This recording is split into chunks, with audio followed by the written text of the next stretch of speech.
আরে তুমি এখানে? হ্যাঁ আমি। এখানে কি করছো? কিছু না। কিছু না মানে? কিছু না মানে কিছু না। একা না সঙ্গে কেউ আছেন? আছে। কে? এতক্ষণ ছিল এক রাজ্যের খিদে আর 7 রাজ্যের পিপাসা, আর এখন তার সঙ্গে তুমি এসে যোগ দিয়েছো। এই যা, ইয়ার কি না, সত্যি তোমার সঙ্গে কেউ নেই? তুমি একা এসছো? আজ আমি সারা দিন একা এবং সম্পূর্ণ স্বাধীন। আমি তোমার স্বাধীনতা হরণ করলাম। কেন? আমার সৃষ্টি সুখের উল্লাসের অনুষ্ঠানের জন্য আগামী 50 মিনিট তুমি আমার অনুষ্ঠান উপস্থাপনা সাহায্য করবে। তা করতে পারি, কিন্তু একটা শর্ত আছে। শর্ত? কি শর্ত? অনুষ্ঠানের শুরুতেই একটা নাচ রাখতে হবে। মঞ্জুর? মঞ্জুর।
এই দেখে দেখি তোমার হাতটা দেখি।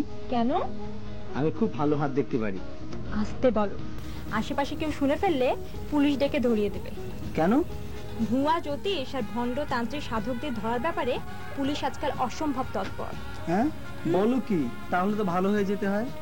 এখনো সময় আছে, ভালো হয়ে যাও। আমি নয় তোমার কথা মেনে নিয়ে ভালো হয়ে গেলাম, কিন্তু ওরা ওরা কি শুনবে তোমার কথা? ওরা? ওরা কারা? ওই যে ওরা। খরচ মিয়া, আয় খরচ মিয়া। স্যার আমার নাম সুরজ মিয়া স্যার। হলো, দেখ কতজন আসছে। জি স্যার। স্যার বেশ কয়েকজন আসছে স্যার। প্রথম জন পাঠাও। ভাই প্রথম জন আসেন। এটা কি? সালাম স্যার। ওয়ালাইকুম আসসালাম, বসেন। জি, তা thank কি you, স্যার। সমস্যা আপনার? স্যার আমি বড় অফিসার হব স্যার। ভালো কথা। জি স্যার। আমার কাছে কেন এসেছেন? স্যার এক জ্যোতিষীকে হাত দেখিয়েছিলাম স্যার। ভালো কথা। সে বলেছে তুমি বড় অফিসার হবে। সুন্দর। কিন্তু স্যার এখনো চাকরি হচ্ছে না স্যার। দেখুন স্যার রেখাটা ঠিক স্যার। রেখাটা কি মানে? স্যার বুঝলাম, কিন্তু এটা টানতেছেন কেন? স্যার এইখানে রেখাটা স্যার মিশে গেছে স্যার। একটুর জন্য স্যার দেখেন এই মিশে গেলে চাকরি হবে মেশার স্যার। জন্য টানাটানি করতেছেন। জি স্যার। আচ্ছা, তা আমি কি করতে পারি আপনার? স্যার এখনো চাকরি হচ্ছে না স্যার। চাকরি হচ্ছে না? জি স্যার। কয়টা ইন্টারভিউ দিয়েছেন? স্যার জ্যোতিষী বলার পর থেকে একটাও দেইনি স্যার। অপূর্ব, আপনি একটা বুদ্ধিমান লোক। সত্যি কথা বলার জন্য ধন্যবাদ স্যার। ও, আচ্ছা, বিমানে করে চাকরি আপনার বাসায় আসবে? জি স্যার। জি স্যার। জি না স্যার। আচ্ছা, আপনার খিদে লাগে? সবার লাগে স্যার। আপনার লাগে কিনা? লাগে স্যার। তখন হা করেন আর খাবার মুখে চলে যায়। না স্যার। কি করেন তখন? তখন হাত দিয়ে মুখে দেই স্যার। এটা বোঝেন? জি স্যার। তাহলে চাকরি কি আপনার পিছনে দৌড়াবে না চাকরির পিছনে আপনাকে দৌড়াতে হবে? চাকরি পিছনে দৌড়া উচিত স্যার। চাকরির পিছনে দৌড়াবে। জি স্যার। তার মানে আপনাকে ইন্টারভিউ দিতে হবে, তবেই চাকরি পাওয়া সম্ভব। জি স্যার, কিন্তু স্যার জ্যোতিষী মিথ্যা বললো স্যার। জ্যোতিষী মিথ্যা বলেনি, সে কি ইন্টারভিউ দিতে মানা করেছে? তা করেনি স্যার। তা করেনি, তাহলে ইন্টারভিউ ছাড়াই চাকরি পাবেন? স্যার জ্যোতিষী বলেছে স্যার। রাখেন, আগে আপনি ইন্টারভিউতে চেষ্টা করেন, তারপর জ্যোতিষীর কথা যাচাই করেন। যান এখান থেকে। স্যার বলছিলাম যান, এখানে আসছে চাকরি পাওয়ার জন্য। এই পরের জন পাঠাও। জি স্যার। এই তারপরে জন আসেন। এটা আগে খাবো? এটা আগে খাবো? এটা আগে খাবো না এটা আগে খাবো? আসসালামু আলাইকুম স্যার। এগুলো কি? স্যার এগুলো বিভিন্ন ধরনের ফল স্যার। বুঝতে পারছি, আপনার কষ্ট হচ্ছে। জি স্যার। স্যার আচ্ছা। এগুলো একটু টেবিলের উপর রাখি রাখেন। স্যার। Sorry sir. রাখেন, ওটা রাখেন আর কি। স্যার। আচ্ছা, তা আপনার সমস্যাটা কি? স্যার আমি বেহেশতে যাব স্যার। বেহেশতে যাবেন? জি স্যার। এখন যাব না তো, মারা যাবার পরে যাব। ও, মরার পর ইচ্ছা করলেই যাওয়া যায়? জি না স্যার, পীর সাহেব বলেছেন তুমি নিশ্চিন্তে বেহেশতে যাবে। ও, এতক্ষণে বুঝলাম। তাই ফলগুলো কি জন্য এনেছেন একটু? স্যার শুনেছি বেহেশতে শুধু ফল আর ফল। ও, সুন্দর কথা। তাই কোনটা আগে খাবো কোনটা পরে খাবো ঠিক করতে পারতেছি না। ও, আচ্ছা, তাই ভালো আপনাকে কথা। চাইলাম। হ্যাঁ, হ্যাঁ। স্যার এটা আগে খাবো? না, আমি দেখতেছি কেমন ফল আনছেন আর কি। ও। এই, শোনেন, তা আপনি কি করে নিশ্চিত হলেন যে বেহেশতে যাবেন? স্যার পীর সাহেব বলেছেন তোমরা আমাকে অনুসরণ করো, অপূর্ব। ইনশাআল্লাহ তোমরা বেহেশতে যাবে। আহা। তাই স্যার আমি তাকে অনুসরণ করছি। কিভাবে অনুসরণ করেন? স্যার তিনি আল্লাহর ইবাদত করে, আমি তো দেখি স্যার। ও, তিনি ইবাদত করেন, আপনি চোখ দিয়ে দেখেন? জি, স্যার। আচ্ছা, আমি খেলে তো আপনার পেট ভরে যাবে নাকি? জি না স্যার, কেন? কারণ আপনি খাবেন আপনার পেট ভরার জন্য। এটাই ভালোই বোঝেন। জি। আর তাহলে তিনি ইবাদত করেন আল্লাহকে আর বেহেশতকে পাওয়ার জন্য, আর আপনি তাকে দেখেই বেহেশতে যাবেন? বুঝলাম না স্যার। বোঝেননি? জি না। আপনি পীরকে অনুসরণ না করে তার কাজকে অনুসরণ করেন, তবে ইনশাআল্লাহ বেহেশতে যাবেন। যান এখান থেকে। তাহলে স্যার এই ফলগুলো স্যার। রাখেন ফল, আগে আপনি বেহেশতের কর্ম করেন, তারপর ফল নিয়ে চিন্তা। যান। ঠিক আছে হ্যাঁ, যান। আসসালামু আলাইকুম স্যার। এই নিয়ে যান এগুলো। কত বড় লাউ নিয়ে আইছে।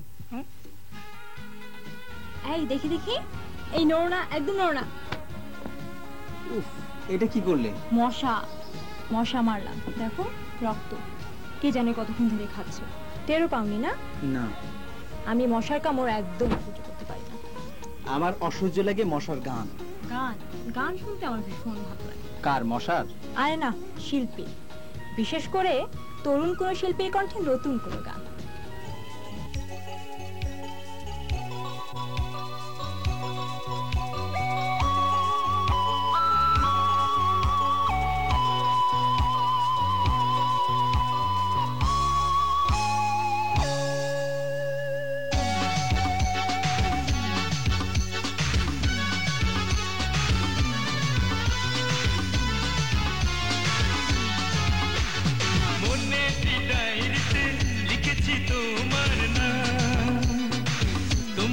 ছবি দিয়ে ভরেছি আমি হৃদয়ে অ্যালবাম, ও হৃদয়ে অ্যালবাম।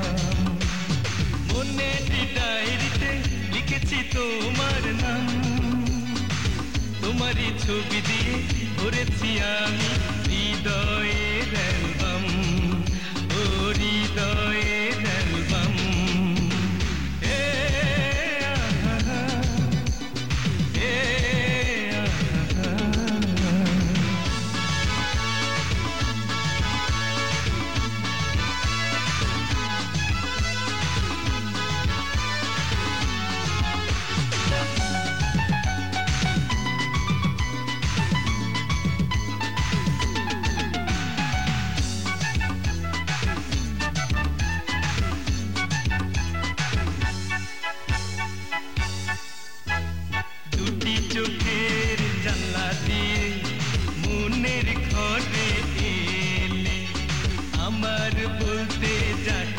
সব দখল করে নিলে দুটি চোখের জানলা দিয়ে মনের ঘরে এলে আমার বলতে যা কিছু সব দখল করে নিলে চুপি চুপি বলি শোনো দিয়েছি প্রাণ মন ও চুপি চুপি বলি শোনো দিয়েছি প্রাণ মন তুমি আমার ভালোবাসার প্রিয় সাথী নাম মনে ডায়েরিতে লিখেছি তোমার নাম তোমারই ছবি দিয়ে ভরেছি আমি হৃদয়ের অ্যালবাম ও হৃদয়ের অ্যালবাম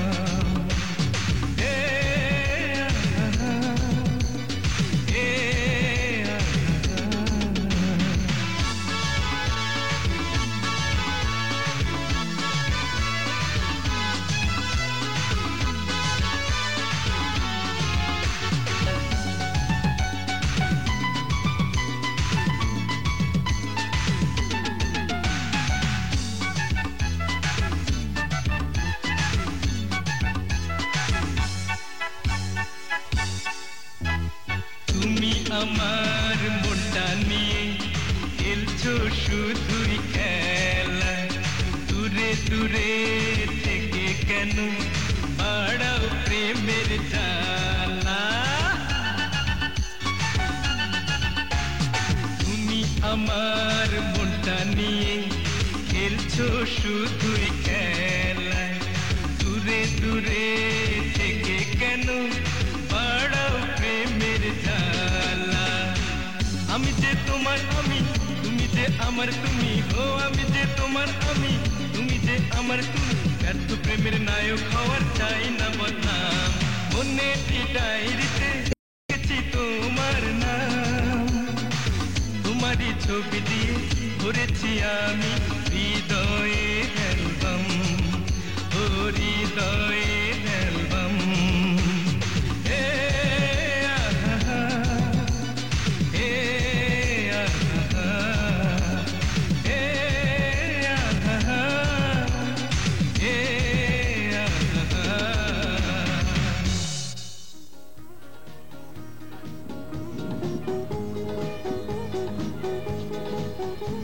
আচ্ছা, তুমি কি ভাগ্যে বিশ্বাস করো?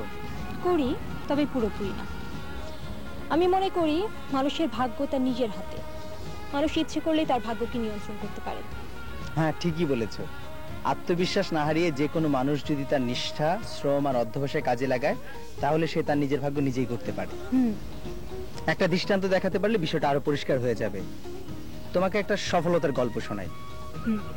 আমাদের আজকের অনুষ্ঠানের সফল তরুণ ওয়ারাসাত হোসেন বেলাল বীর প্রতীক।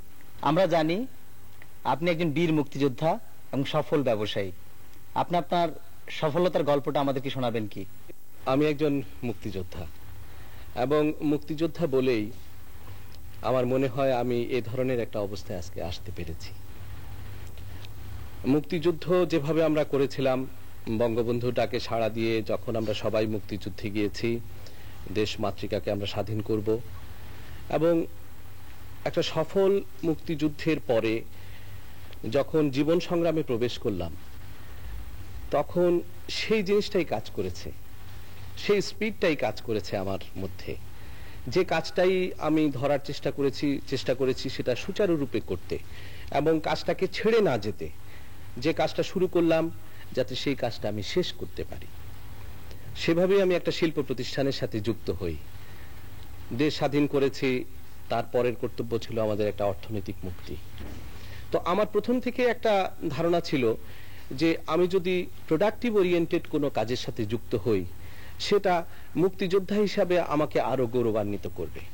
আমি সেজন্যই একটা শিল্প প্রতিষ্ঠানের সাথে যুক্ত হই। বাংলাদেশের একটা সিক ইন্ডাস্ট্রি ছিল, সেটাকে একটা রানিং ইন্ডাস্ট্রিতে পরিণত করার জন্য সেটার পেছনে আমি লেগে যাই। এবং আপনারা জেনে সুখী হবেন যে সেই প্রতিষ্ঠানটি আজকে প্রচুর উৎপাদনে সক্ষম। এই প্রজন্মের তরুণদের উদ্দেশ্যে আপনি আমাদেরকে কিছু উপদেশ দিবেন কি? এই প্রজন্মের তরুণদের উদ্দেশ্যে আমার বলা এটাই, সেটা হচ্ছে যে তরুণদের সবসময় প্রগতিশীল কর্মকাণ্ডে অংশগ্রহণ করতে হবে, এটা হচ্ছে প্রাথমিক দায়িত্ব। এবং সমাজের প্রতি তাদের যে দায়িত্ব কর্তব্য সেই জিনিসগুলো ভুলে গেলে চলবে না। যেমন আমি একটা উদাহরণ দিই আপনাদেরকে। এখন ঢাকাতে আমরা সবচেয়ে বড় সমস্যায় আছি মশা নিয়ে। এখন এই যে আমরা এটা ছেড়ে দেই শুধুমাত্র মিউনিসিপ্যাল কর্পোরেশনের উপর অথবা মেয়রের উপর অথবা কারো উপর, কিন্তু আজকে ঢাকা শহরে যে বিভিন্ন ক্লাব আছে, বিভিন্ন রাজনৈতিক দলের যে যুবক কর্মীবৃন্দ আছেন, তারা যদি তাদের মহল্লায়, প্রতিটি মহল্লায় যে জায়গায় কুচুরিপানা আছে, পুকুর আছে, ডোবা আছে, নালা আছে, সে সমস্ত কর্মকাণ্ডে অংশগ্রহণ করেন এবং সেগুলো পরিষ্কার করেন, তাহলে কিন্তু এই তারুণ্য তাদের একটা গৌরবান্বিত চেহারা নিয়ে জাতির সামনে উদ্ভাসিত হতে পারে। এবং এভাবেই যদি বিষয়গুলো চিন্তা করেন তাহলেই আজকে তরুণরা সঠিক রাস্তায় আসতে পারবেন। আরেকটা জিনিস, যে তরুণরা আজকে পড়াশোনা করছেন তাদের সেই পড়াশোনাটা সঠিকভাবে করতে হবে, যে কাজটাতে লেগে আছেন সেই কাজটা সঠিকভাবে সুচারুরূপে সম্পাদন করতে হবে। আজকে পাড়া মহল্লায় যে সামাজিক সমস্যাগুলো আছে সেই সমস্যাগুলোকে চিহ্নিত তাদেরকে করতে হবে এবং এভাবেই নিজেদেরকে তারা গৌরবান্বিত সম্মানিত করতে পারবে। এই, তুমি কি জাদু দেখবে নাকি? জাদু? কে দেখাবে তুমি? আরে কি মুশকিল, আমি জাদু জানি নাকি? জাদু দেখাবে জাদু শিল্পী। তাহলে দেখতে পারি।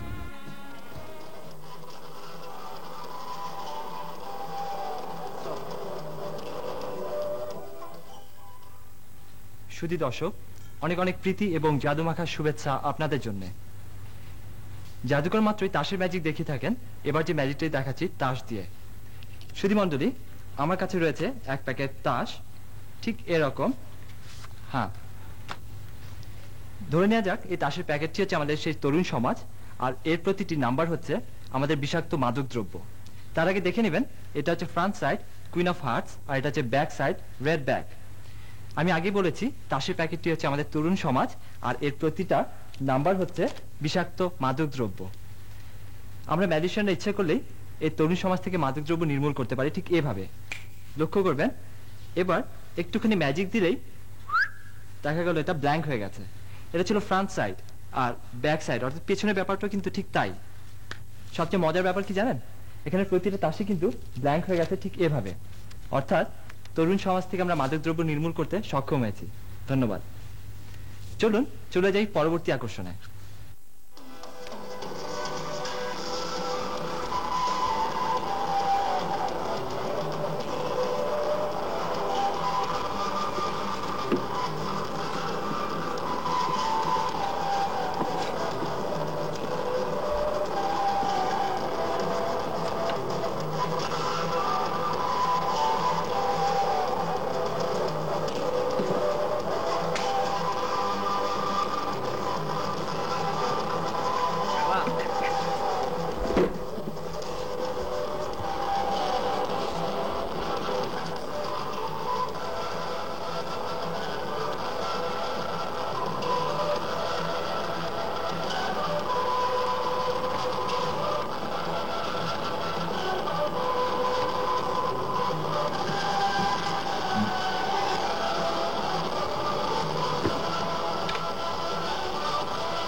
খুব আকাশে উড়ে বেড়াতে ইচ্ছা করে। আমি যদি সারাক্ষণ আকাশে থেকে উড়ে বেড়াতে পারতাম তাহলে তাহলে খুব মজা হতো। এক কাজ করো, তুমি এয়ার হোস্টেস হয়ে যাও। Air hostess? এছাড়া সারাক্ষণ আকাশে আকাশে উড়ে বেড়ানো আর কোনো উপায় তো আমি দেখছি না। আচ্ছা, এয়ার হোস্টেস হতে হলে কি কি যোগ্যতা লাগে? আরে কি মুশকিল, আমি কি এয়ার হোস্টেস নাকি? ঠিক আছে, আমি একজন এয়ার হোস্টেসকেই জিজ্ঞাসা করছি যে একজন এয়ার হোস্টেস হতে হলে কি কি যোগ্যতা লাগে। প্রথমত এডুকেশনাল কোয়ালিফিকেশন প্রয়োজন, যেটা আমাদের এখানে মেয়েদের ক্ষেত্রে ইন্টারমিডিয়েট পাস পর্যন্ত নেওয়া হয়। তারপর হচ্ছে আপনাকে জেনারেল নলেজ থাকতে হবে আপনার, সেবামূলক কাজের মন মানসিকতা থাকতে হবে এবং আপনার কথাবার্তা চালচলন আচার আচরণ এসব থাকলেই মনে হয় একজনের পক্ষে সহজেই চাকরিটাতে যোগদান করা সম্ভব। আচ্ছা, প্রতিনিয়ত তো আপনারা বিভিন্ন দেশে যাচ্ছেন, বিভিন্ন রকম মানুষের সাথে মিশছেন, তো এতে কেমন লাগে? কি খুব আনন্দ লাগে নাকি কোনো সমস্যা হয়? অবশ্যই খুবই মজার একটা চাকরি। আমার মনে হয় আমি যতটা মজার অনুভব করছি আপনাকে ঠিক ততটা বোঝাতে পারবো না। সমস্যা সব কাজেই কিছু না কিছু থাকে, আমাদের এখানেও কিছু সমস্যা আছে, তবে আমার মনে হয় খুব সহজেই সমস্যাগুলো পার হয়ে যাওয়া আমাদের পক্ষে সম্ভব। আমি শুনেছি ফ্লাইটে থাকাকালে আপনাদের খুব মজা হয়, প্যাসেঞ্জাররা অনেক মজার আচরণ করে, তো এরকম কোনো উল্লেখযোগ্য মজার ঘটনা আমাদেরকে বলবেন কি? একদিন আমি ফ্লাই করছি, এক সিলেটি ভদ্রলোক উনি জাহাজে উঠেই প্রথমে আমাকে বললেন যে এই বেডি একটা পেপার দিবা নাকি তা। আমি ওনাকে জিজ্ঞেস করলাম যে কি পেপার দিব, স্বাভাবিকভাবে জিজ্ঞেস করতে হয়, কি পেপার দিব স্যার আপনাকে, বাংলা না ইংরেজি? উনি খুব রাগ হয়ে আমাকে বললেন যে একটা দিলেই চলে, বাংলার বাতাস সোজা ইংরেজির বাতাস সোজা। তো উনি পেপারটা দিয়ে আসলে পড়বেন না, গরম লাগছে তুমি বাতাস করবেন। আর এক ভদ্রলোক সিটে বসে আছে, তখন সার্ভিস চলছে আমাদের, আমি তার মাথার দিকে তাকিয়ে দেখি যে তার সবগুলো চুল দড়ি দড়ি হয়ে আছে, এরকম শক্ত হয়ে আছে। আমি তাকে জিজ্ঞেস করলাম আপনার মাথায় কি হয়েছে, আপনার কোনো সমস্যা? সে কোনো মুখে কথা বলছে না, সে মাথা নাড়াচ্ছে। আবার জিজ্ঞেস করলাম কোনো সমস্যা হয়েছে আপনার মাথায় কি, সে আবার মাথা নাড়াচ্ছে। তখন বললাম যে নিশ্চয়ই কিছু হয়েছে, আপনি বলেন। তখন সে নোয়াখালীর প্যাসেঞ্জার, সে আমাকে উত্তর দিল আমি পেশরাবখানা যাই, মাথা বালাতে লাগাই মাথা চড়িয়ে আইছি। তো জিজ্ঞেস করলাম তাই নাকি, বলে জি। আমি বললাম যে আসেন আপনি আমার সাথে টয়লেটে। নেওয়ার পর আমরা তো বুঝলাম যে সে কি করলো, টয়লেটে লিকুইড সোপ ছিল সেটা মাথায় লাগাইছে, লাগাতে খুব ভালো করে চিউড়ি দিয়ে মাথা আঁচড়াইছে। টয়লেটে নেওয়ার পর যখন মাথা ধুতে বললাম তাকে, পানি ঢালছি আমরা, সে মাথা ধুচ্ছে। সে উত্তর দিল কি দুনিয়াতে আইছি, লাগাইছি তেল উঠে হ্যাঁ না। 2-3 দিন আগের ঘটনা, আমি একটা ফ্লাইট থেকে ঢাকায় আসব, তখন আমাদের ফ্লাইটে দুজন যাজক উঠলেন, মানে ধর্ম যাজক যেটাকে বলা হয়, উঠলেন। তো দুজনেই মাথায় চুল নেই, গেরুয়া পোশাক যেটা পরে বুদ্ধিস্টরা। পাশে 2 ভদ্রলোক জিজ্ঞেস করলেন ওনাদেরকে হোয়ার ইউ ফ্রম। সেই দুজন যাজক বুঝতে পারছে না পাশের ভদ্রলোক কি বলছেন, একটু পর আমাকে জিজ্ঞেস করলেন কিতা বলে। আমি বললাম যে ওনারা জানতে চাচ্ছেন আপনারা কোথা থেকে আসছেন। তো একজন আরেকজনের সাথে পরামর্শ করছে, এক যাজক আরেক যাজকের সাথে পরামর্শ করেই মানে উত্তরটা দিবে। তখন একজন আরেকজনকে জিজ্ঞেস করছে এই সারিয়া বলবো যে তাদের দেশ হচ্ছে চিটাগং, সে বাংলায় ভালোভাবে বলতে পারছে না, চিটাগংয়ের ভাষায় পাশে প্যাসেঞ্জারকে বোঝাতে পারছে না, এই জন্য সে চিটাগংয়ের ভাষাতেই উত্তরটা দিল। আপনার সাথে কথা বলে বেশ ভালো লাগলো, আপনাকে অনেক ধন্যবাদ। আপনাকে অনেক ধন্যবাদ। আচ্ছা, আমরা দুজনে মিলে এতক্ষণ ধরে অনুষ্ঠান উপস্থাপনা করছি, দুজনের একটা গান হলে ভালো হয় না? কে গাইবে, তুমি আমি? আরে না, আমরা কেন, শিল্পীরা গাইবে। তাহলে ঠিক আছে।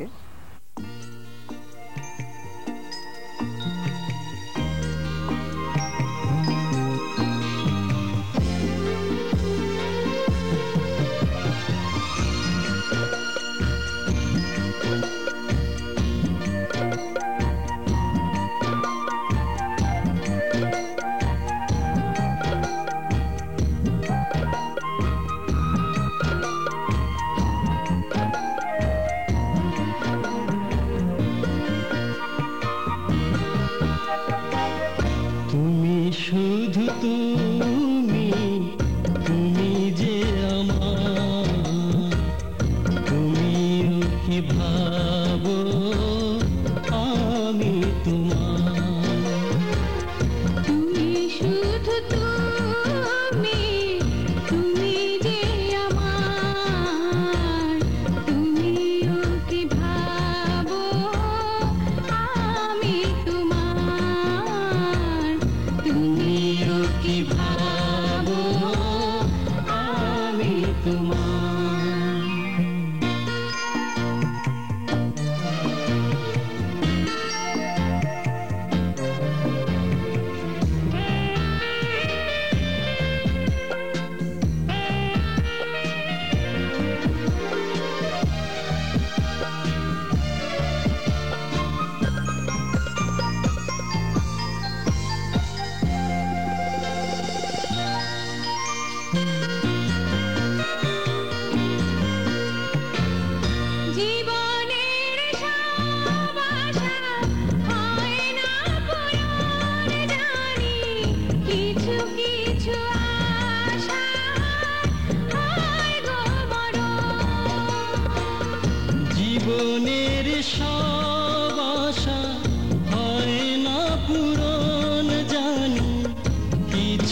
সে মরণ করব বরণ।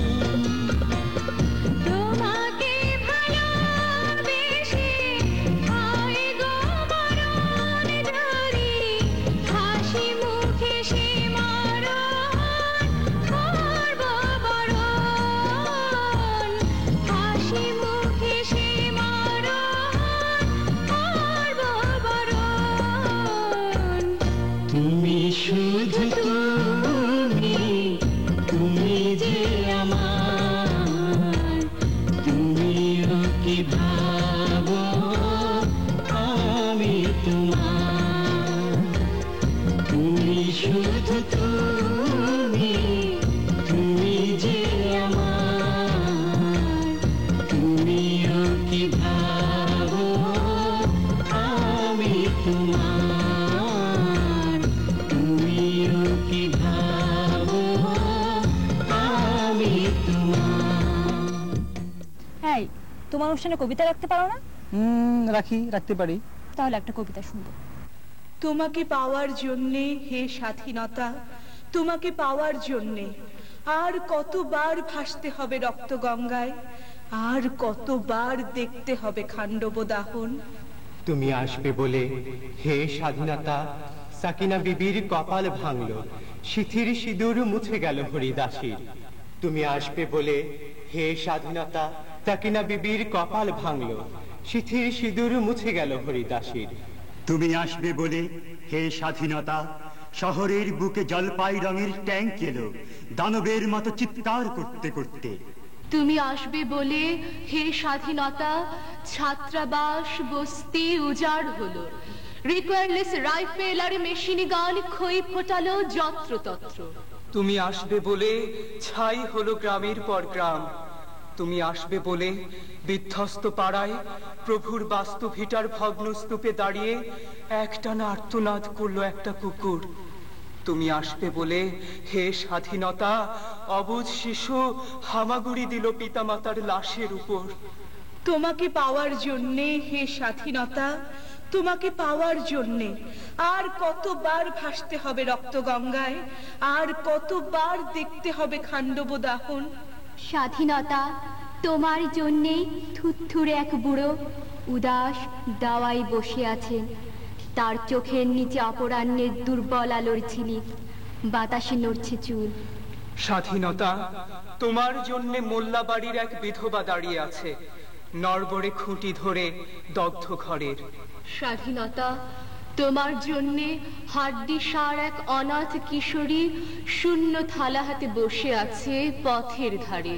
তোমার জন্যে সগির আলী শাহবাজপুরের সেই জোয়ান কৃষক, কেষ্ট দাস জেলেপাড়ার সবচেয়ে সাহসী লোকটা, মতলব মিয়া মেঘনা নদীর দক্ষ মাঝি, গাজী গাজী বলে যে নৌকা চালায় উদ্যম ছড়ে।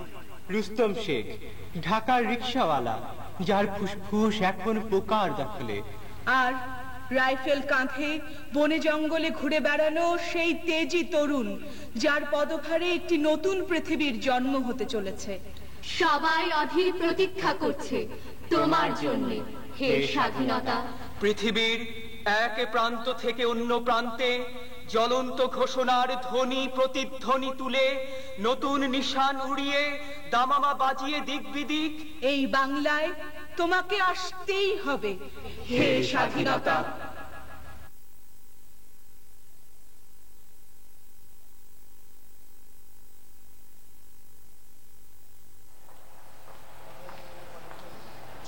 রিয়া, এই রিয়া। আরে সোনা, হ্যাঁ আমরা। তোর রাশেদের কোনো খবর রাখিস? না, অনেকদিন দেখা হয় না। কেন বলতো? তোর রাশেদ এখন আর সেই রাশেদ নেই, অনেক বদলে গেছে। কি বলতে চাস তুই? সেই কথাই তো তোকে জানাতে এলাম। জানিস, তোর রাশেদ এখন মাস্তানদের সঙ্গে ওঠা বসা করে। একজন শহীদের ছেলে হয়ে ও শেষ পর্যন্ত। রিয়া, একমাত্র তুই ওকে এই পথ থেকে ফেরাতে পারিস। হ্যাঁ, নাজদিন ঠিকই বলেছে।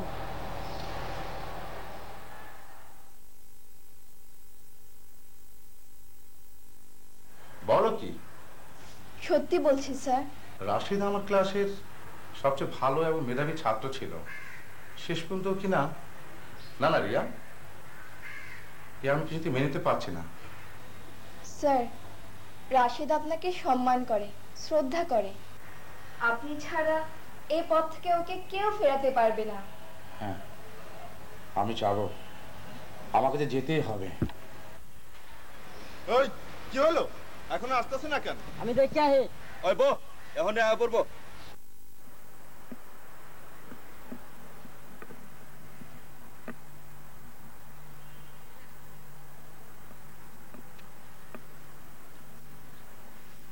কিরে দোস্ত, খবর কি? না, কিছু হয় নাই। এইভাবে কাজ হবেও না। আমাগো এখন ডাইরেক্ট অ্যাকশনে যাইতে হইব। ওই চল আমার সঙ্গে। ওই খারা, আমার আর একটু বাম্পার দে। খালি ভাবে ভাইবা কিচ্ছু হইব না।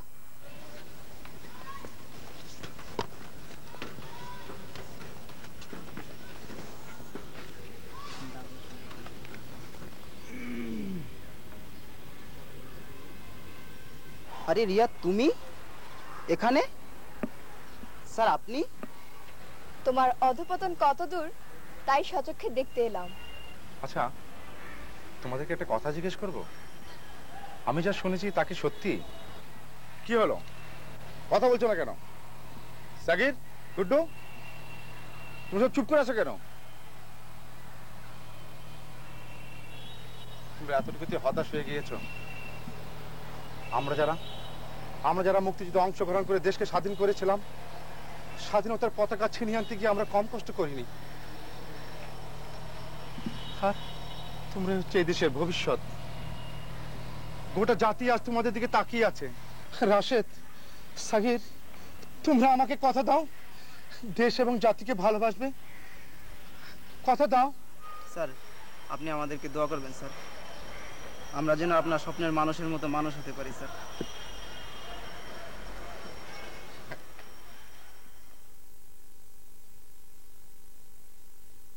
এই, তোমার প্রতি অনুষ্ঠানেই তো একজন প্রবীণ ব্যক্তিত্ব থাকেন, তাই না? আজ কাকে আনছো? আজকে ব্যারিস্টার আমিরুল ইসলাম। আমাদের আজকের অনুষ্ঠানের ব্যক্তিত্ব দেশের বরেণ্য আইনজীবী ব্যারিস্টার আমিরুল ইসলাম। তা আপনি আমাদেরকে আজকে যদি মূল্যবান উপদেশ এবং আপনার তরুণ বেলার কথা বলেন। আমার তরুণ জীবনের যা কিছু অভিজ্ঞতা সবকিছুই হচ্ছে খুব প্রতিকূল অবস্থা, এবং আমার নিজের যে অভিজ্ঞতা প্রতিকূল অবস্থাকে নিজে অনুকূলে কি করে আনা যায়। তারপরে আমি যখন বিলেত গেলাম ব্যারিস্টারি পড়তে, কিছুদিন পর মার্শাল ল জারি হয়ে গেল আইয়ুব খান, তার বিরুদ্ধে আন্দোলন সোচ্চার হলাম। ওখানে পাকিস্তান স্টুডেন্টস ফেডারেশনসের প্রেসিডেন্ট নির্বাচিত হলাম। তারপর ওখানে আমরা আনহ্যাপিস পাকিস্তান বলে একটা বই বের করলাম। ওখানে বাংলাদেশকে স্বাধীন করতে হবে এরকম একটা চিন্তা, আমাদের স্টাডি গ্রুপ সৃষ্টি হলো। ফলে আমার পাসপোর্ট সেখানে ইম্পাউন্ড করে দিল। আমি আর দেশে ফিরতে পারলাম না। তখন আমি ব্যারিস্টারি পাশ করে গেছি। তো ওটা একটা প্রতিকূল অবস্থা, ওটাকে আমার নিজের অনুকূলে আনার জন্য ওখানেই প্র্যাকটিস শুরু করলাম। 2 বছর প্র্যাকটিস করার পর তারপরে আমার পাসপোর্ট পরে ফেরত দিল।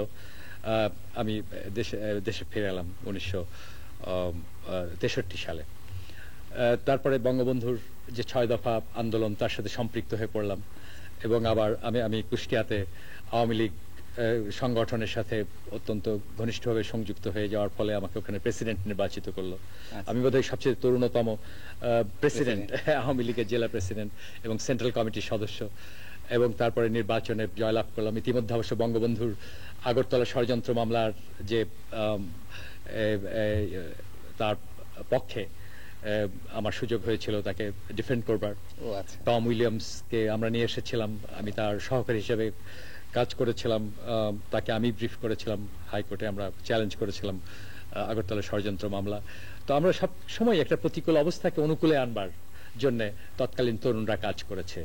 এবং পরে যখন স্বাধীনতা যুদ্ধ শুরু হলো, বঙ্গবন্ধুকে পাখানাদার বাহিনী জেলে নিয়ে গেলেন, তখন তাজউদ্দিন সাহেবকে নিয়ে আমি আবার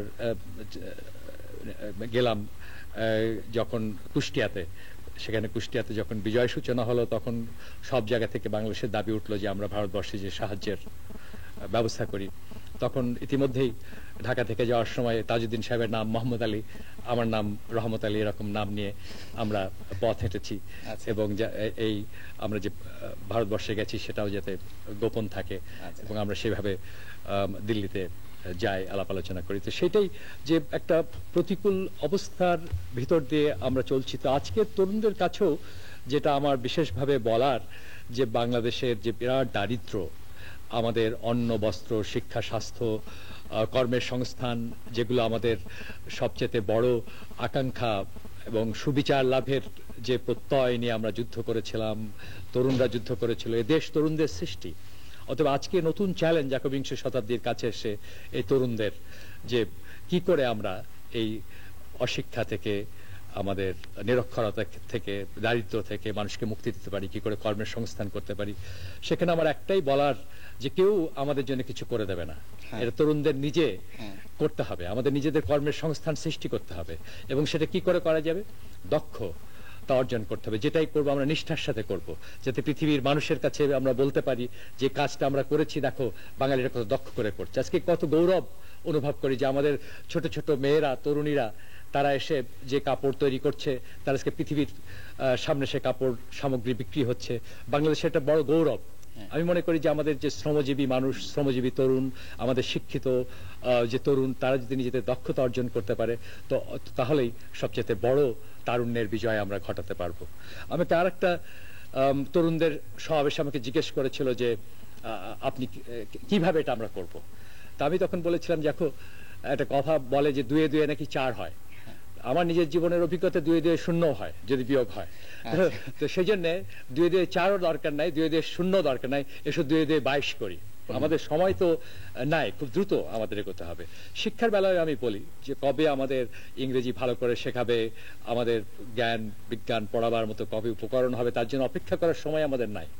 আমি মনে করি যে আমাদের টেলিভিশনের মাধ্যমে একটা চ্যানেল খুলে দেওয়া হোক, যেখানে জ্ঞানের ভান্ডার আমার তরুণদের কাছে উন্মুক্ত হবে এবং তাদের পাড়ায় পাড়ায় ইন্টারনেট করে দেওয়া হোক এবং টেলিভিশন সেটের সাথে ক্লাসরুম সেখানে শুরু হবে, যে সবচেয়ে মডার্ন, সবচেয়ে আধুনিক উন্নত মানের শিক্ষা আমরা ভিডিওর মাধ্যমে আমরা প্রত্যেকটা গ্রামে, প্রত্যেকটা পাড়াতে পৌঁছে দিতে পারবো।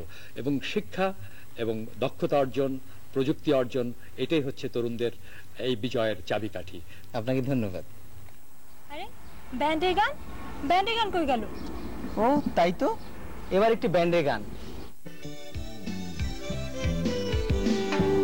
কোন এক জলসায় ফাল্গুনি যোছনায় দেখেছি তোমাকে, রোদ চলা দুপুরে গোপন কথাটি বলেছি তোমাকে।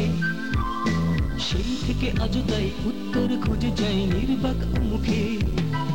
উদাসিনী একটা কিছু বলো তুমি।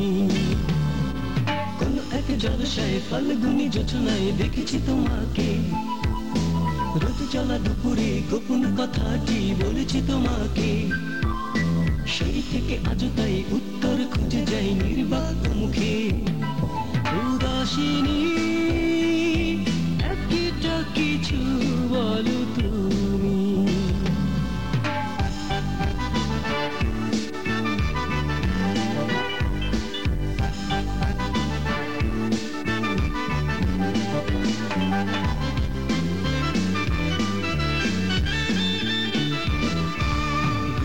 দক্ষিণা হাওয়ার মিলন,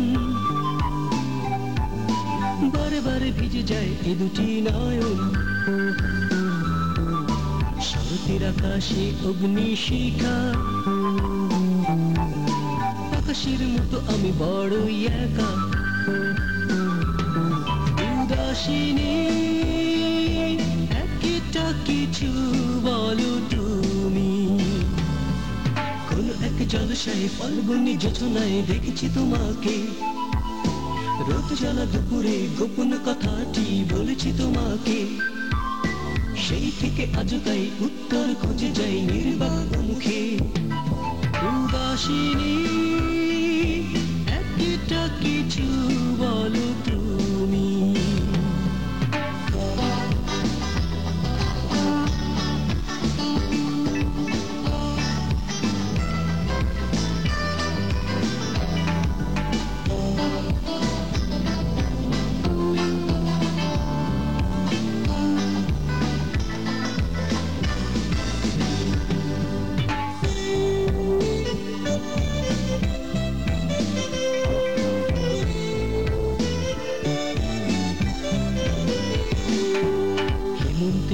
শিশুদের কান্নার মতন স্মৃতিগুলো বুকে মোর বাজে সারাক্ষণ আবার ফিরে এলো শীতের সকাল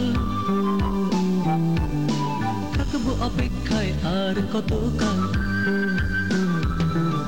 উদাসিনী একটা কিছু বলো তুমি কোন এক জলসায় ফাল্গুনি জোছনায় দেখেছি তোমাকে রোদ জ্বালা দুপুরে গোপন কথাটি বলেছি তোমাকে সেই থেকে আজও তাই উত্তর খুঁজে যায় নির্বাক মুখে উদাসিনী একটা কিছু বলো তুমি কোন এক জলসায় ফাল্গুনি জোছনায় দেখেছি তোমাকে রোদ জ্বালা দুপুরে গোপন কথাটি বলেছি তোমাকে সেই থেকে আজও তাই উত্তর খুঁজে যাই নির্বাক মুখে উদাসিনী একটা কিছু বলো তুমি।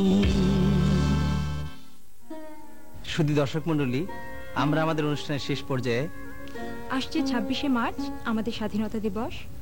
স্বাধীনতার এই মাসে আমরা গভীর শ্রদ্ধার সঙ্গে স্মরণ করছি হাজার বছরের শ্রেষ্ঠ বাঙালি, স্বাধীন বাংলাদেশের স্থপতি, জাতির জনক বঙ্গবন্ধু শেখ মুজিবুর রহমানকে, এবং সেই সাথে আমাদের মুক্তিযুদ্ধের শহীদ সকল বীর মুক্তিযোদ্ধাদের স্মৃতির উদ্দেশ্যে গভীর শ্রদ্ধা ও কৃতজ্ঞতা জ্ঞাপন করে শেষ করছি আমাদের আজকের অনুষ্ঠান।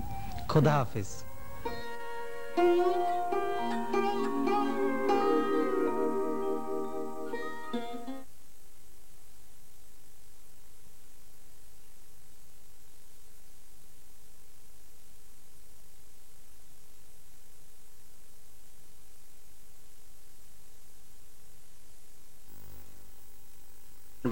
বাঁশি বাজিয়ে প্রায় আজ 10 বছর বাঁশি বাজিয়ে।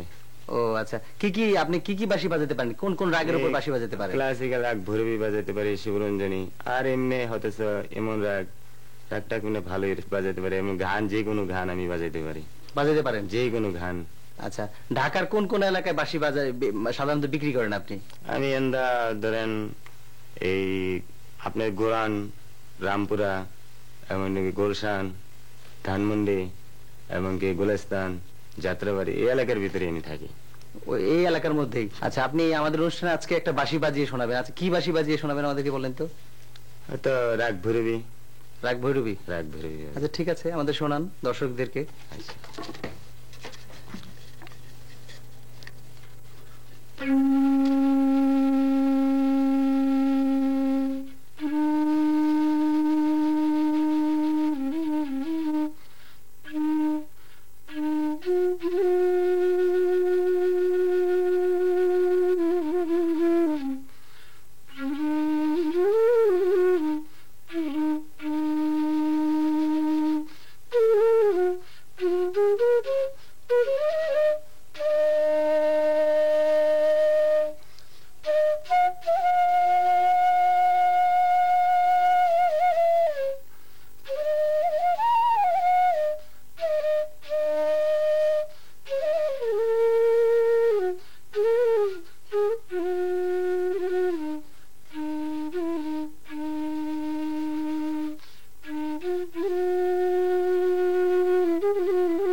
সুধী দর্শক মণ্ডলী, ফেব্রুয়ারি মাস মহান ভাষা আন্দোলনের মাস।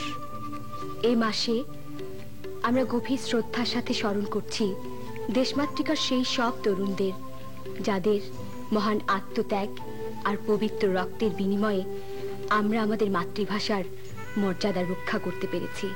এখানেই শেষ হচ্ছে আমাদের আজকের অনুষ্ঠান। খোদা হাফেজ।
মাননীয় প্রতিমন্ত্রী, সমাজ কল্যাণ মন্ত্রণালয়।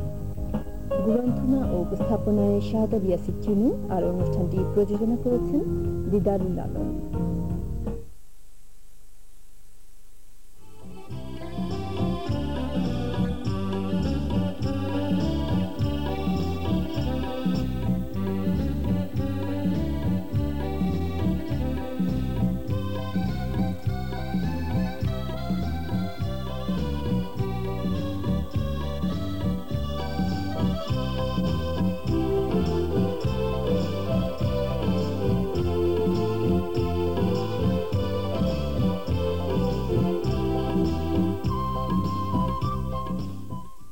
সুধী দর্শক, প্রীতি ও শুভেচ্ছা নিন। শুরু হলো উন্নয়নমূলক অনুষ্ঠান কেন্দ্রবিন্দু। আমরা জানি বাংলাদেশের মোট জনসংখ্যার একটি বিরাট অংশই হচ্ছে বৃদ্ধ, বৃদ্ধা এবং বিধবা। আমাদের এবারের বিষয় বর্তমান সরকারের আমলে বয়স্ক ভাতা এবং বিধবা ও স্বামী পরিত্যক্তাদের ভাতা। 55,000 বর্গমাইল ভৌগোলিক এলাকা অধ্যুষিত বাংলাদেশের জনসংখ্যা 12 কোটির ওপর। বিশ্বের অনুন্নত দেশগুলির মধ্যে জনসংখ্যার ভারে জর্জরিত অন্যতম দরিদ্র দেশটির এক বিশাল জনগোষ্ঠী কর্মহীন, যাদের অধিকাংশই বৃদ্ধ, বৃদ্ধা, বিধবা কিংবা স্বামী পরিত্যক্তা। গণপ্রজাতন্ত্রী বাংলাদেশের বর্তমান গণতান্ত্রিক সরকার আর্থ সামাজিক অবস্থা বিবেচনায় এনে বয়স্ক ভাতা কার্যক্রম চালু করার মাধ্যমে তাদের মনোবল জোরদার ও নিরাপত্তা বোধ ফিরিয়ে আনার যুগান্তকারী সিদ্ধান্ত নিয়েছেন। যুগোপযোগী ও প্রয়োজনীয় সিদ্ধান্ত দেশে ও বিদেশে ব্যাপক সাড়া জাগাতে সক্ষম হয়েছে। মাননীয় প্রধানমন্ত্রী শেখ হাসিনা গত 31 মে 1998 তারিখে গোপালগঞ্জ জেলার টুঙ্গিপাড়া থানায় বয়স্ক ভাতা প্রদানের মাধ্যমে ব্যাপকভাবে সারা দেশে এই কার্যক্রম চালু হয়ে যায়। সমগ্র দেশের 460টি উপজেলার প্রতিটি ইউনিয়ন সমূহের প্রতিটি ওয়ার্ডের 10 জন সর্বাপেক্ষা বয়োজ্যেষ্ঠ দরিদ্র ব্যক্তিকে প্রতি মাসে 100 টাকা হারে বয়স্ক ভাতা প্রদান করা হচ্ছে। সরকারের আর্থিক সীমাবদ্ধতা থাকা সত্ত্বেও পল্লী অঞ্চলের বিধবা ও স্বামী পরিত্যক্তাদের দারিদ্রতা ও অসহায়ত্বের কথা বিবেচনা করে তাদের দুঃখ দুর্দশা লাঘব করার জন্য গণপ্রজাতন্ত্রী বাংলাদেশ সরকারের মাননীয় প্রধানমন্ত্রী শেখ হাসিনা তার ত্রাণ ও কল্যাণ তহবিল থেকে 1997-98 অর্থ বছরে 4,07,72,000 টাকা বরাদ্দ প্রদান করেন। বর্তমানে প্রতিটি ইউনিয়নের প্রতি ওয়ার্ডের 10 জন বিধবা ও স্বামী পরিত্যক্তাকে প্রতি মাসে নগদ 100 টাকা হারে ভাতা প্রদান করা হচ্ছে। বয়স্ক ও বিধবা ভাতা কর্মসূচি বর্তমান গণতান্ত্রিক সরকারের একটি বাস্তবমুখী জনকল্যাণধর্মী উল্লেখযোগ্য কার্যক্রম। সুধী দর্শক, আপনারা জানেন বর্তমান গণতান্ত্রিক সরকার সারা দেশে বয়স্ক ভাতা ও বিধবা এবং স্বামী পরিত্যক্তাদের জন্য যে ভাতার ব্যবস্থা করেছেন তা দেশে এবং বিদেশে বিপুলভাবে প্রশংসিত হয়েছে। আমরা এই পর্যায়ে কথা বলছি মাননীয় সমাজ কল্যাণ প্রতিমন্ত্রী ডাক্তার মোজাম্মেল হোসেনের সঙ্গে। মাননীয় মন্ত্রী, বর্তমান সরকার সারা দেশে বয়স্ক ভাতা, স্বামী পরিত্যক্তা, বিধবাদের জন্য ভাতা চালু করেছে। এই ভাতার বিভিন্ন দিকটা সম্পর্কে আপনার কাছে জানতে চাই। ধন্যবাদ আপনাকে। বাংলাদেশের ভাগ্য বিড়ম্বিত মানুষের আর্থসামাজিক উন্নয়নে বঙ্গবন্ধুর সুযোগ্য কন্যা জননেত্রী শেখ হাসিনার নেতৃত্বে সরকার বেশ কিছু যুগান্তকারী পদক্ষেপ গ্রহণ করছেন। এই প্রসঙ্গে আমি উল্লেখ করতে চাই, জাতির জনগণের স্বপ্ন ছিল বাংলাদেশের জনগণের মুখে হাসি ফুটানো। বঙ্গবন্ধু সেই লক্ষ্যে কাজ করছিলেন, কিন্তু যুদ্ধ বিধ্বস্ত দেশকে পুনর্গঠনের পাশাপাশি বঙ্গবন্ধু দুস্থ মানুষের কর্মসংস্থানের সুযোগ সৃষ্টির লক্ষ্যে 1974 সালে সুদ মুক্ত ঋণ, দ্যাট ইজ RSS প্রকল্প চালু করেন। কিন্তু 1975 সালের 15ই আগস্ট জাতির জনকের হত্যার কারণে দরিদ্র জনগোষ্ঠীর জন্য কল্যাণমুখী এই কার্যক্রমটি দীর্ঘ 21টি বছর স্থবির হয়ে পড়ে। বর্তমান গণতান্ত্রিক সরকার ক্ষমতায় আসার পরে দেশের বিত্তহীন, দরিদ্র, অসহায়, বৃদ্ধ বৃদ্ধাদের জীবনে সামাজিক নিরাপত্তা বিধানের জন্য জননেত্রী শেখ হাসিনার সরকার বয়স্ক ভাতা চালু করেন। গ্রামের অসহায় আশ্রয়হীন বৃদ্ধ বৃদ্ধারা এই বয়স্ক ভাতা লাভ করে তাদের পারিবারিক জীবনে কিছুটা স্বাচ্ছন্দ্য ফিরিয়ে পাচ্ছে।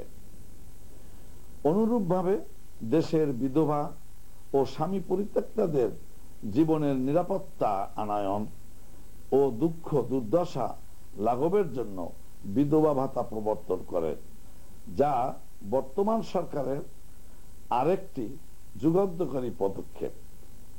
বর্তমানে দেশের ৪,৪৭৯টি ইউনিয়নের প্রত্যেকটি ওয়ার্ডে 10 জন সর্বাপেক্ষা দরিদ্র ব্যক্তিকে প্রতি মাসে 100 টাকা হারে বয়স্ক ভাতা প্রদান করা হচ্ছে। এই 10 জনের মধ্যে অন্তত 5 জন হবেন মহিলা। এতে সরকারের 50 কোটি টাকা ব্যয় হচ্ছে। অপরদিকে প্রতিটি ইউনিয়নে 45 জন বিধবা ও স্বামী পরিত্যক্তা মহিলাদেরকে ভাতা প্রদান করা হচ্ছে। এতে প্রতি বছর সরকারের 25 কোটি টাকা ব্যয় হচ্ছে। আত্মমানবতার কল্যাণে বর্তমান সরকারের গৃহীত এই পদক্ষেপ নজিরবিহীন দৃষ্টান্ত স্থাপন করেছে। কিন্তু অতীব দুঃখের বিষয়, দীর্ঘ 21টি বছর আত্মমানবতার কল্যাণে সামান্যতম ব্যবস্থা গৃহীত হয় নাই। অতীতের সরকারগুলো দীর্ঘ 21 বছর নিজেদের ভাগ্য গড়ার কাজে ব্যস্ত থাকছেন, দরিদ্র মানুষের জন্য চিন্তা করার সময় তাদের হয়নি। মাননীয় মন্ত্রী, বয়স্ক ভাতা ও বিধবা স্বামী পরিত্যক্তাদের যে ভাতা চালু করেছে বর্তমান সরকার, এই ব্যাপারে সরকারের ভবিষ্যৎ পরিকল্পনাটা কি? সাধারণ মানুষের কল্যাণে বর্তমান সরকারের গৃহীত ব্যবস্থা তৃতীয় বিশ্বের দরিদ্র জনগোষ্ঠীর আর্থসামাজিক উন্নয়নের মডেল হিসাবে চিহ্নিত হয়েছে। সরকারের জনকল্যাণমুখী বিভিন্ন কর্মসূচি সারা বিশ্বে বাংলাদেশের ভাবমূর্তি উজ্জ্বল করেছে। সম্পদের সীমাবদ্ধতা সত্ত্বেও বর্তমান সরকার যাদের মাথা গোঁজার ঠাঁই ছিল না, তাদেরকে আশ্রয়ণ প্রকল্প সহ বিভিন্ন কর্মসূচির মাধ্যমে পুনর্বাসিত করছে। সরকার বিভিন্ন জনকল্যাণমুখী কর্মসূচিকে আরো সম্প্রসারিত করার বিষয়টি সক্রিয়ভাবে বিবেচনা করছেন। আপনারা জেনে আরো খুশি হবেন, এরই অংশ হিসাবে সহায় সম্বলহীন মুক্তিযোদ্ধাদের জন্য 300 টাকা করে ভাতা প্রদানের সিদ্ধান্ত গৃহীত হয়েছে। অচিরেই এই ভাতা চালু করা হচ্ছে। এছাড়া প্রতিবন্ধীদের শিক্ষা ও পুনর্বাসনে জননেত্রী, আমাদের মাননীয় প্রধানমন্ত্রী জননেত্রী শেখ হাসিনা প্রতিবন্ধী ফাউন্ডেশন স্থাপন করেছেন এবং সেখানে তিনি 10 কোটি টাকা প্রদান করেছেন। বৃদ্ধ ও বৃদ্ধাদের জন্য আশ্রয়নের জন্য প্রতি বিভাগে একটি করে শান্তি নিবাস স্থাপন করা হচ্ছে। পরিশেষে আমি আপনাদেরকে বলতে চাই, বয়স্ক বৃদ্ধ বৃদ্ধা এবং বিধবা এবং স্বামী পরিত্যক্তা ভাতা বৃদ্ধির বিষয়টি সরকারের সক্রিয় বিবেচনাধীন রয়েছে। আর্থিক সীমাবদ্ধতা এবং নানান প্রতিবন্ধকতা সত্ত্বেও আত্মমানবতার কল্যাণে পাশাপাশি জাতীয় উন্নয়নে সরকারের নিরলস প্রচেষ্টা অব্যাহত রয়েছে। আমরা এসেছি গাজীপুর জেলার শ্রীপুর উপজেলার মাওনাতে। কথা বলছি একজন বৃদ্ধের সঙ্গে যিনি বয়স্ক ভাতা গ্রহণ করে থাকেন। বাবা, আপনার নাম? আমার নাম সিরাজ। আপনি কতদিন ধরে বয়স্ক ভাতা নিতেছেন? 20 মাস ধরে। বয়স্ক ভাতা দিয়ে চাচা আপনি কি করেন বলেন তো? আপনার কি উপকার হয়? উপকার হইতেছে, আমাদের উপকার হইতো। কিরকম উপকার? আমাদের বাল বাচ্চা ছাড়াই কাজে লাগতেছে। আমরা বয়স্ক ভাতা দিলে আমরা বাঁচতে যাই। যে বয়স্ক ভাতা নিলে এই যে নিচ্ছেন আপনি, তাতে আপনার কি উপকার হইতেছে, সংসারে কি কাজে লাগতেছে? আমি কিছু খাইছি, কিছু হাঁস মুরগি কিনছি। হাঁস মুরগি কিনছেন এই বয়স্ক ভাতার টাকা দিয়া? হ্যাঁ। এই হাঁস মুরগির ডিম কি বিক্রি করেন না আপনি নিজেও খান? আমি নিজে খাই না, বিক্রি করি। বিক্রি করে আপনার সংসারে কাজ হচ্ছে? আমার সংসারে কাজ হয়েছে। বয়স্ক ভাতা দিয়ে আপনার কি উপকার হয়? আমার খুব উপকার হইতেছে। আমি হে তারিখে অসুখ হয়েছিলাম, তাতে আমি 500 টাকা ভাঙছিলাম আর 350 টাকা দিয়ে হাঁস কিনছি। বর্তমান সরকারের যুগান্তকারী পদক্ষেপ বিধবা ভাতা গ্রহণ করেন একজন মহিলা, তার সঙ্গে কথা বলছি। আপনার নাম? আনোয়ারা বেগম। আপনার স্বামী কত বছরে মারা গেছেন? আজ 3 বছর 7 মাস। স্বামী মারা যাওয়ার পর এই যে সরকার যে বর্তমানে বিধবা ভাতা দিচ্ছে, এই গ্রহণ করছেন আপনি, বিধবা ভাতা আপনার সংসারে কি কাজে লাগতেছে? আমার সংসারে কাজে লাগতেছে। আমার 2টা বাচ্চা আছে, বাচ্চা 2টার দেখশন করতে পারতেছি। তারপর মনে করেন যে সংসারে যত অভাব থাকে তাও করতে পারতেছি। কয়েকটা হাঁস মুরগি কিনছি, যে বড় মেয়েটা লেখাপড়া করাইতেছি। এখন চাই যে আমরা কিছু আমাদের বাড়ায় দেখ। বয়স্ক ভাতা বিধবা ভাতা দেওয়া শুরু করেছে, তাহলে আপনি তো বিধবা ভাতা পাচ্ছেন, এটা আপনার উপর সংসারে কি উপকার করছে? খুব উপকার হচ্ছে। আমি ছাগল বাচ্চা কিনছি, ছেলে খাইছি, মুরগি কিনছি। বর্তমান সরকার যে আপনাদেরকে বয়স্ক ভাতা দিচ্ছেন, এতে আপনার সংসারে কি উপকার হইতেছে? উপকার হইতেছে, আমার তো বেলা ভূত নাই, মাঝে মাঝে ওষুধ তো খাই, কোনো খাদ্য কিছু কিনে খাই, আমার উপকার হয়েছে। সামনে অনেক এখন বলতে আসছি আপনাদের কাছে আমার কিছু বৃদ্ধি করে দিতে হবে টাকা। সুধী দর্শক, আমরা এখন কথা বলছি দেশের বিশিষ্ট শিল্পপতি, বীর মুক্তিযোদ্ধা, সমাজসেবক ওয়ারাসাত হোসেন বেলাল বীর প্রতীকের সঙ্গে। আমরা আপনার কাছে জানতে চাই, বর্তমান সরকার যুগান্তকারী পদক্ষেপ বয়স্ক ভাতা এবং বিধবা ও স্বামী পরিত্যক্তার জন্য ভাতা চালু করেছে, এই ব্যাপারে একজন সচেতন নাগরিক হিসেবে আপনার অভিমত কি? বয়স্ক ভাতা এবং বিধবা ভাতা, স্বামী পরিত্যক্ত ভাতা, এই ধরনের কর্মসূচিগুলো বর্তমান আওয়ামী লীগ সরকারের অবশ্যই একটি মহতী উদ্যোগ। অতীতে কোনো সরকার কিন্তু এই ধরনের উদ্যোগ গ্রহণ করেননি। একটা মানুষ যখন জন্মগ্রহণ করে তখন তার 5টা মৌলিক অধিকার নিয়ে জন্মগ্রহণ করে, সেগুলো হচ্ছে অন্ন, বস্ত্র, শিক্ষা, চিকিৎসা, বাসস্থান। বর্তমান আওয়ামী লীগ সরকার প্রধানত বঙ্গবন্ধু কন্যা জননেত্রী শেখ হাসিনা, আজকের মাননীয় প্রধানমন্ত্রী, উনি প্রথম অনুধাবন করেছেন এ ধরনের কর্মসূচিগুলো বাংলার আনাচে কানাচে ছড়িয়ে দিতে।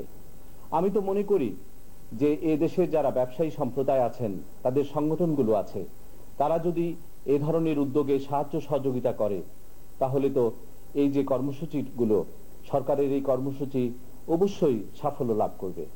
আমি তো আমার এলাকায় এ ধরনের কর্মসূচিতে অংশগ্রহণ করি, এবং যারা বিধবা আছেন, স্বামী পরিত্যক্ত আছেন অথবা বয়স্ক আছেন, তাদেরকে যদি আমরা একটু সাহায্য করতে পারি, অবশ্যই বর্তমান সরকারের এ ধরনের কর্মসূচিগুলো সাফল্য লাভ করবে বলে আমার বিশ্বাস।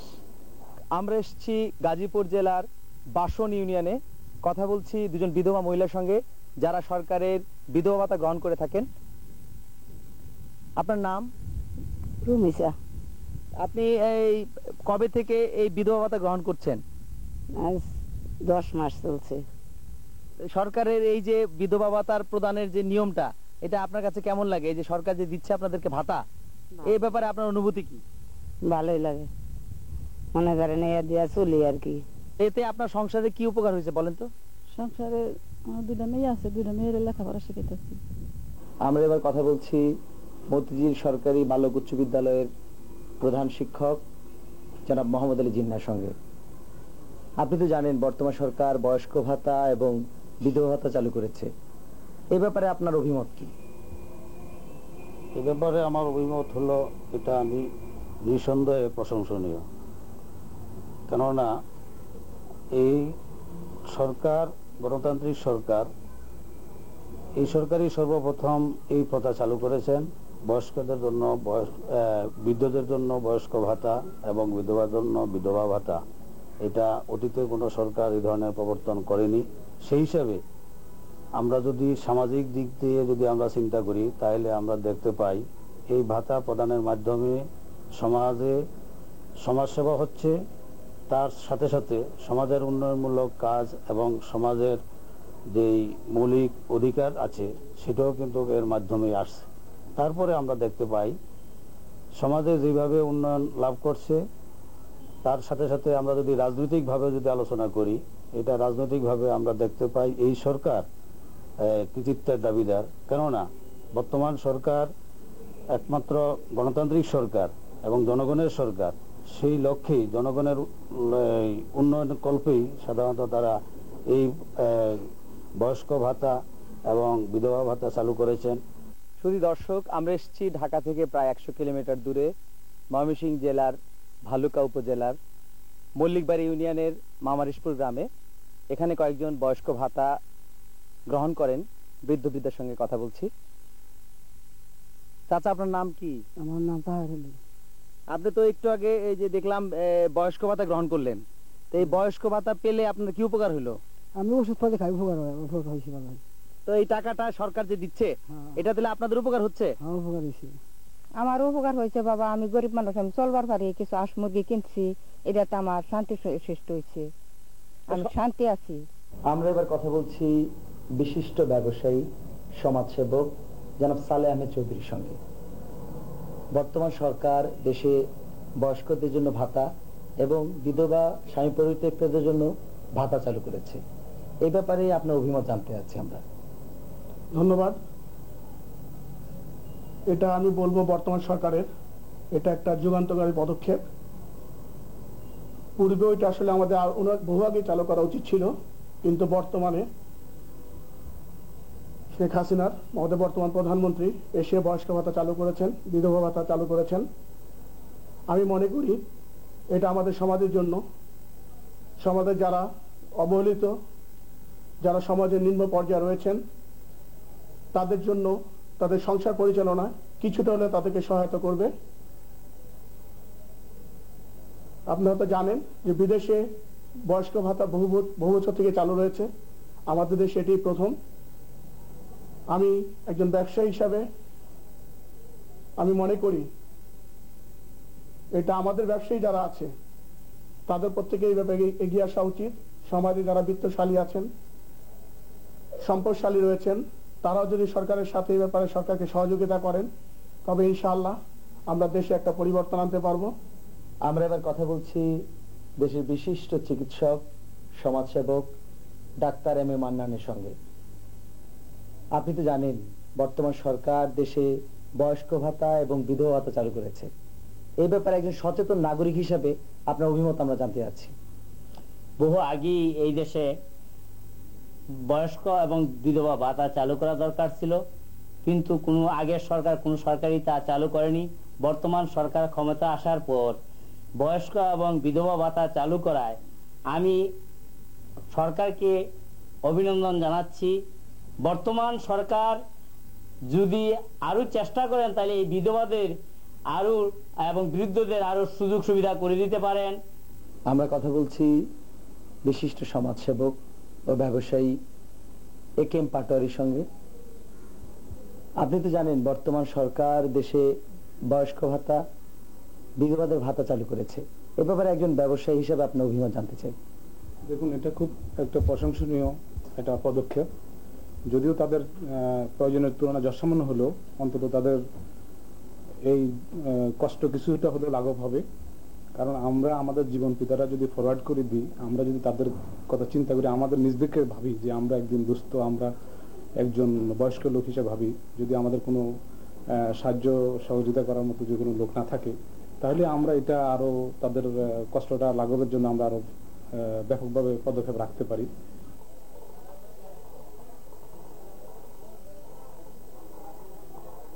শুধু দর্শক, আমরা ঢাকা থেকে প্রায় 80 কিলোমিটার দূরে ময়মনসিংহ জেলার ত্রিশাল উপজেলার রামপুর ইউনিয়নের দরিরামপুর গ্রামে এসেছি।